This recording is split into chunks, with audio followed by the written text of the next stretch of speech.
Whatever it takes, I know I can make it through. A Degrassi podcast with Kelsey and Holland too. I know I can make it through. Hi, and welcome to Whatever It Takes, a podcast about Degrassi, the Next Generation. I'm Kelsey. And I'm Holland, and today we're talking about Season 10, Episodes 25 and 26, Don't Let Me Get Me. And Kelsey, will you please read us the YouTube summary? Would love to. Oh, it's long. Okay. After the disaster at Vegas night, Degrassi is under the weight of a major discipline crackdown, new rules, new security, and a stiff new dress code. Allie welcomes the new school order, in all caps, as just the fresh start she needed. But rumors about what happened in the boiler room are keeping her from moving on. When a mandatory self-esteem seminar with none other than Bianca pushes her over the edge, she risks her parents finding out about everything.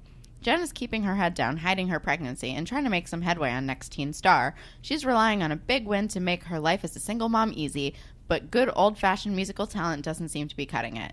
Could her baby bump actually be an asset in the competition? Except they didn't put a question mark at the end of it. That was long. That was long as hell.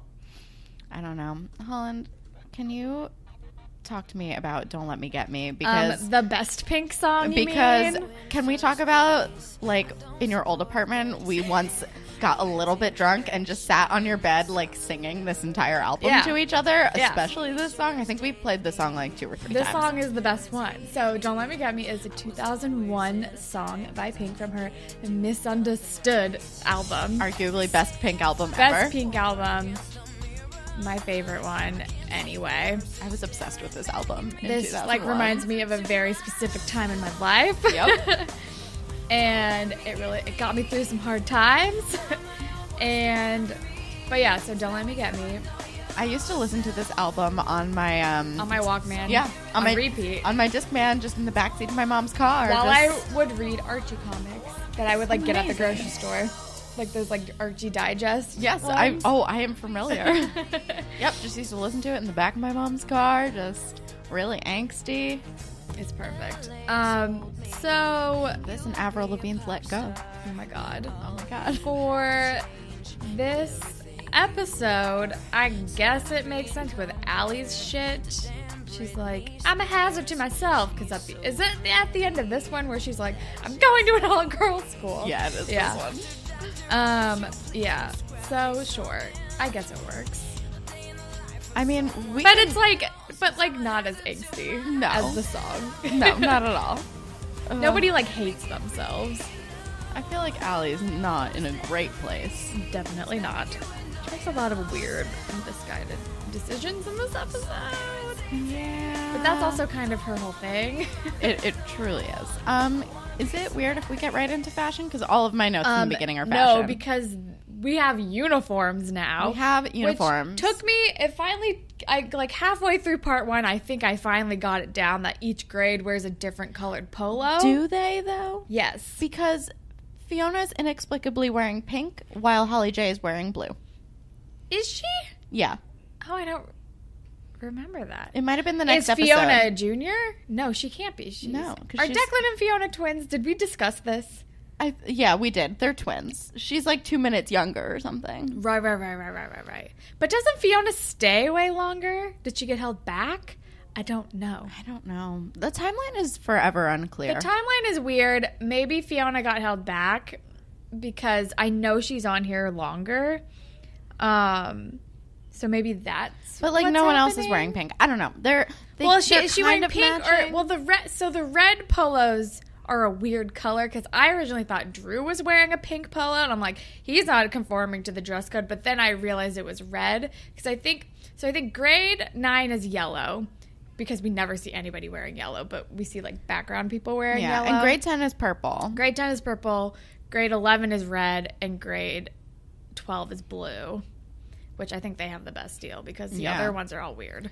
Very weird. And as Claire describes it, she looks like Barney the dinosaur. And just a lot of khaki otherwise. So much khaki skirts that go up to the waist and down to your knees. It's weird. The skirts are bad. It's very Mormon. Yeah. And Degrassi cardigans. like that are blue. They look like they're in kind of a cult. It's like everybody's cardigans are the same, but then everyone has like a different colored polo, but and they it also all have looks sweatshirt so weird. options. I'm very confused by these Do uniforms. They? I don't remember the sweatshirts. Yeah, because Casey brings one to Jenna. No, that's the cardigan. Oh, it's so weird. I think it's weird. I don't know. I don't know. The uniforms are weird. I don't get why we need to color code the grade. I don't either. And also, my, like, besides uniforms, my first note is, like, why is, like, and I realized later on that, like, the girls can wear a skirt or pants. Yeah. But, like, Claire in the beginning was the only one out of every girl that I saw wearing pants. I was like, why does Claire have pants and no one else has pants? Yeah, I think that's like a common thing, I think, with uniforms where girls get skirts or pants. Allie's hair is really good. That was my first note. And then it was me working out the polo colors. Adam's hair is better. I liked Adam's haircut. Also, Connor got a haircut. Okay, I don't remember what the dress was, but I wrote down Jenna's dress is horrible. I think it was whenever she was performing, but I don't remember what it looked like. She is very hit or miss on her performance outfits. Oh, and at one point, so another performance outfit, she's wearing a pink fedora and has like shiny pink leggings on. Anytime there's a fedora. Oh, Jenna's wearing her dumb fringe jacket again that makes her look like a weird hippie cowboy. I've become numb to that because I just she wears it all the time. The TV producer lady that comes to, like, interview her at the school is wearing a dumb hat, and, like, she has one of those, like, skirts with chains attached that I used to, like, buy from Hot Topic in 7th grade, except she's an adult. I don't have any other notes because it was mostly all about the uniforms. Give me a second. I didn't underline anything.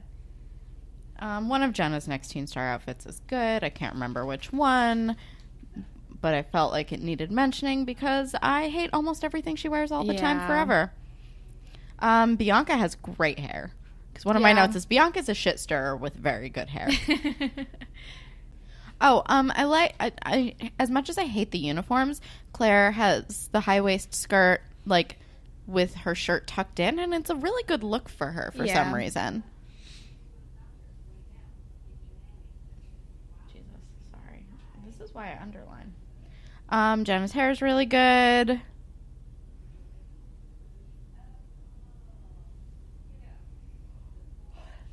Okay, that's it. That's all I have. Okay. Just long pauses of me trying to read through my notes as quickly as possible. All right. So the episode starts with they're, like, arriving at school, and everyone has uniforms, and they're not allowed to go inside before school starts. And there's metal detectors now. And Drew, like, comes up to Allie and is like, are you still mad at me? Like, bleh. And Allie does not want to get back together with Drew. And he's like, Thank but God. it happened 2 weeks ago. Also, sorry, I don't mean to cut you off. Just, she says something to Claire, like, before Drew even gets there, where she's like, she's basically saying, like, well, I don't want anyone to think that I actually did it. I just wanted Drew to get mad. So, like, why did you tell Owen to tell people? Yeah, that doesn't make any sense. There's no, like, logic behind that. There's no logic behind her weird boiler room getting paid for stuff rumor. It makes no sense. None of it does. Like, I'm still, like, kind of reeling from that entire situation. Also, yeah, I just, no. And Drew's making, like, non-excuses, and Allie says, how can you miss someone and want to tear their organs out, which is a thing that I feel like we've all felt. And she says to him, like, you let Bianca treat your body like her own personal amusement park, which was disgusting. Absolutely revolting. I did not need that description. Hard pass. And don't need that visualization. The theme song plays. And we have a new thing. Zane's in the theme song now. That was, like, the most notable addition. Owen's in it, which I'm less excited about. Oh, he's here, like, long term. What? Peter's gone. Yeah, but Peter's gone. Yeah, they got rid of Peter and they added Zane and Owen. Which, fine. I'm happy about Zane, but why Owen? I know. Ugh, that means he's here to stay for a while, which is annoying. Goddamn. Although Leia was in it for a long time, and we barely saw Leia. So. Oh, is Leia gone now, too? Leia must be gone. Leia's gone. Yeah. Leia's gone. I like how I noticed that. Well, listen, Leia's forgettable. Yeah. Actually, that reminds me, we should probably, like, Hashtag check. justice for Leia. Absolutely hashtag justice for Leia. Leia and Hazel were both so underserved. Oh, totally. But we need to check the Degrassi wiki and see if people are somebody, leaving. I know next episode is somebody's last episode.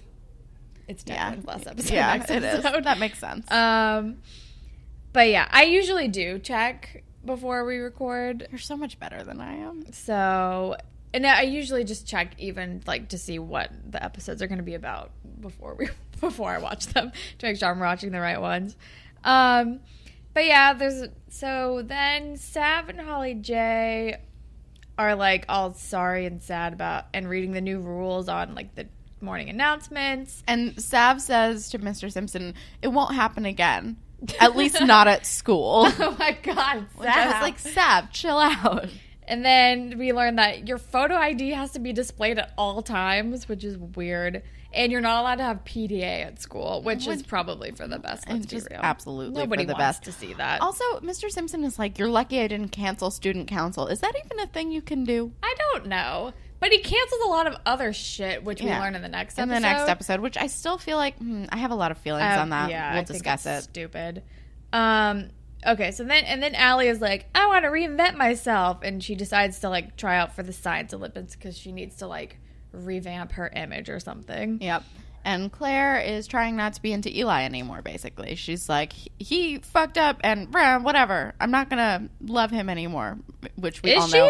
She does. She like says something to that regard to Allie. I remember that. Basically. She says something along those lines, like less so, but she says something along those lines. And I'm like, sure, Claire.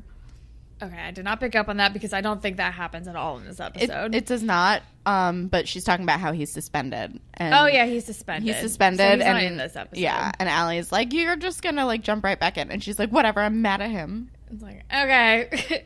And then we're with Jenna at Next Teen Star, and she's like... I hate her singing. I hate it. And then, I think she's doing, like, rehearsals, and she has a conveniently placed guitar and a baggy sweatshirt to hide her bump.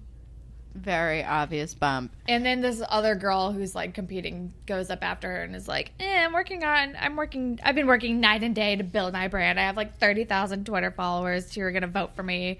Blah, blah, blah. She's annoying. She is an agent and all these things. And Jenna's intimidated. And I mean, rightfully so. Jenna's unprepared for this. I have my high school to vote for me. Which clearly is not enough. No.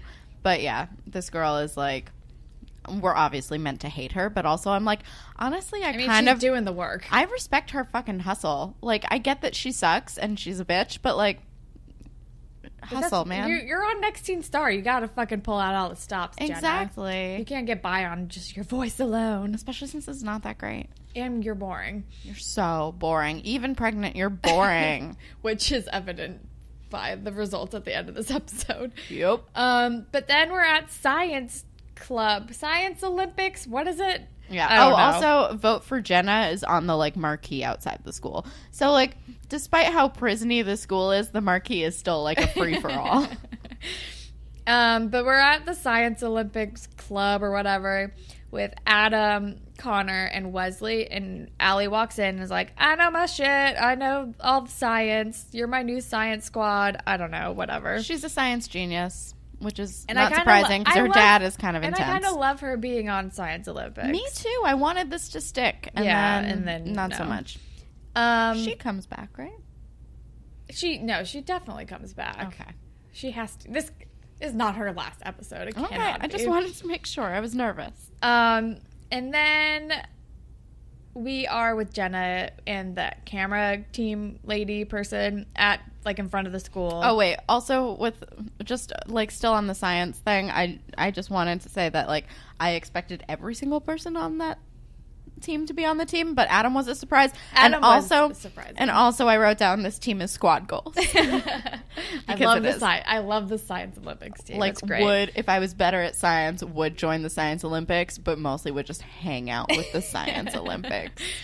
Hashtag squad goals. But yeah, so then we're like in front of the school because we're not allowed to go inside because the people aren't students or whatever. And this is when we learned that Jenna's dad is a truck driver, and the producer is really trying to push the story onto Jenna, but Jenna's like, I I'm just me. I'm like fine. And Shantae comes over and is like, Jenna's the best. Jenna's so great. And it's like, oh, this is boring. Is essentially what the producer says. She's so peppy. She's the peppiest one on the squad, and everyone is asleep. Yeah. So whatever. And Shantae is like so ready to be on camera.